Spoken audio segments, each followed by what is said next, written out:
Presento un attimo il dottor Angelo Tabaro perché è un uomo di grande esperienza della pubblica amministrazione ed è segretario regionale per la cultura, la comunicazione e i sistemi informativi.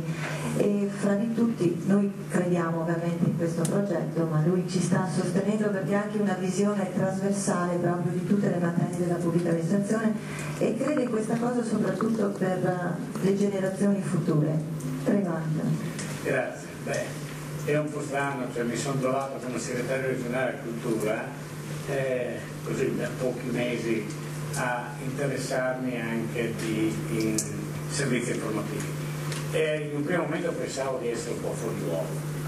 Poi lentamente conoscendo il dottor Fellini nel Basso, vedendo le idee dell'onorevole Tordato, ho capito che forse l'elemento culturale non è proprio irrilevante rispetto a un processo di questo tipo. E facevo prima una riflessione mentre parlavano l'avvocato Riem, un nome più facile ci avrebbe facilitato. Il che vuol dire che vedete che anche le cose difficili rendono tutto difficile a volte, quindi bisogna semplificare. Allora, noi ci troviamo di fronte a un problema che ha dei termini per la sua soluzione. La tecnologia c'è ed è abbondante, direi che quasi corre velocemente, ci dà strumenti in più di quelli che servirebbero per ottenere già un primo risultato di dematerializzazione. Abbiamo un codice CAD che si dice sia il più avanzato in Europa, il più ricco. L'analisi poi del codice ho visto che praticamente affronta tutti gli aspetti del problema. Ciò nonostante questa dematerializzazione è lentissima. Ma è lentissima perché? Beh, per due aspetti fondamentali. Il primo perché chi deve farla è l'uomo. E l'uomo porta con sé l'esperienza, la storia, il modo di ragionare, soprattutto il cervello. E credo che se escludiamo i cosiddetti nativi digitali, la stragrande maggioranza di chi opera in questo settore, anche se ormai maneggia con semplicità, sa affrontare, sa usare gli strumenti, però il cervello è ancora legato al pezzo di carta, è legato cioè al valore della materialità. E questa non è una cosa semplice, perché sembra quasi che il non avere il pezzo di carta sia come non avere nulla. E la carta ci rassicura, poi c'è chi dice beh, se la carta sono la Corte dei Conti, io mostro qualcosa alla Corte dei Conti, cioè sembra quasi che tutto quel patrimonio informativo che può essere conservato, che è conservato in forma digitale, come se non esistesse. Quindi il processo è prevalentemente un processo formativo mentale. Ecco perché, a mio avviso, la scelta che ha fatto l'amministrazione regionale di investire molto su questo aspetto formativo, sul coinvolgimento, sul far conoscere, sul entrare in meriti anche abbastanza pratici, sia stata certamente una prima scelta importante. Poi però non possiamo ignorare che il problema non è solo formativo, è la complessità del sistema.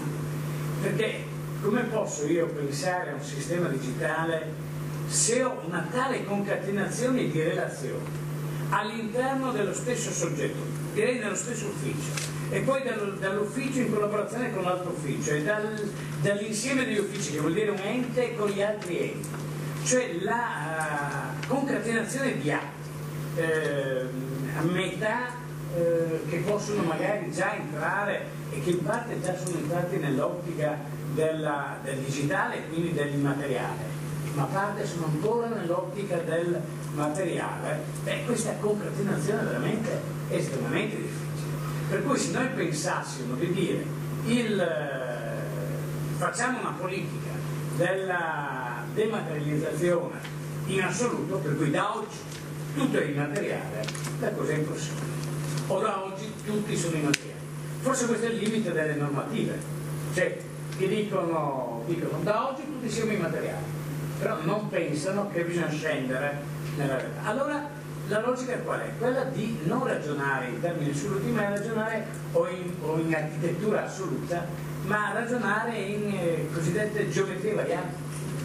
Cioè è possibile che un sistema così complesso cominci dei pezzettini, e giustamente l'avvocato Rien citava la pelle di leopardo, cioè possa cominciare a svilupparsi a macchia di leopardo, cioè possa svilupparsi un qualche settore, un qualche ambiente, il quale nel suo ambiente già ragiona in termini digitale e comincia a dialogare con l'esterno senza dover lui tradurre in materiale il proprio prodotto. Cioè, se riusciamo a far sì che si imposti un sistema in cui chi è in grado già di entrare nel sistema della immaterialità e quindi di usare a pieno regime quei passaggi che vanno dal PEC,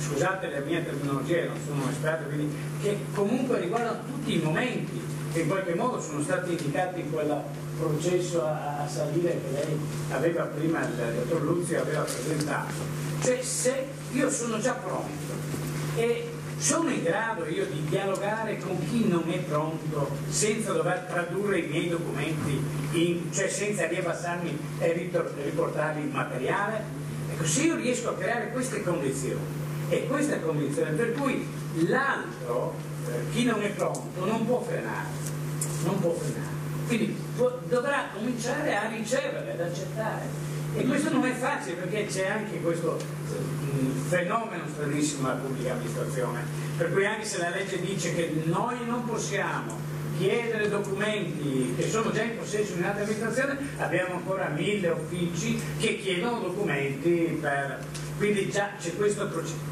Noi dobbiamo riuscire invece a superare proprio queste difficoltà, cioè a chi non è pronto deve saper accettare, deve essere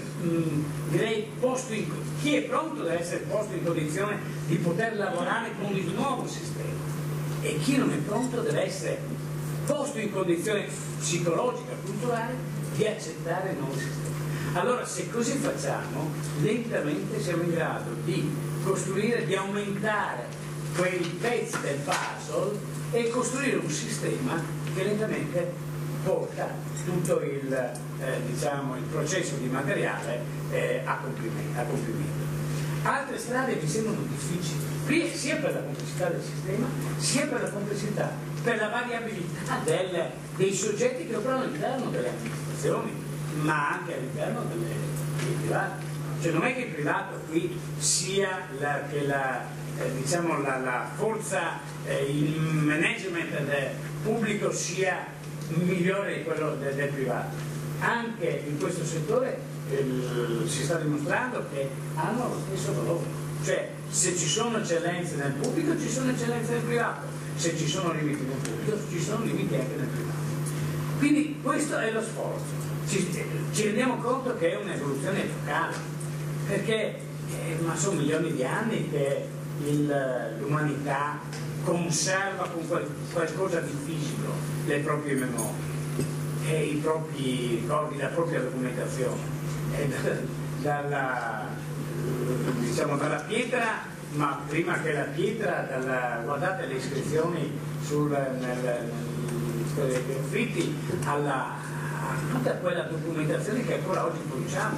Certamente c'è un problema che in questa situazione di oggi abbiamo prodotto in questi ultimi anni una mole di documentazione cartacea per gli archivi, con il sistema che già lavorando dal momento in cui è nata l'email, che è quadruplicata. Cioè noi le mail che dovrebbero essere lo strumento per non stampare la carta sono diventate in realtà da quando è nato il fax, cioè il processo che mette in crisi gli archivi storici, mette in crisi gli archivi dei tempi. Da quando è nato il fax c'è stato il primo grande boom della moltiplicazione della carta e delle carte che arrivano agli archivisti. Con le mail abbiamo avuto un ulteriore salto. Questo deve farci pensare, è un problema quindi non di tecnologia, non di normativa, ma fondamentalmente di cultura, di formazione, di cervello. Cioè, questa è la grossa sfida che secondo noi dobbiamo mettere in piedi. Credo che la Regione proprio abbia scelto questo discorso, la sfida intellettuale, la sfida culturale come strumento per cominciare a portare a concretezza quello che le norme e le norme da una parte e le tecnologie dall'altra potrebbero permetterci di avere già concreto. Grazie.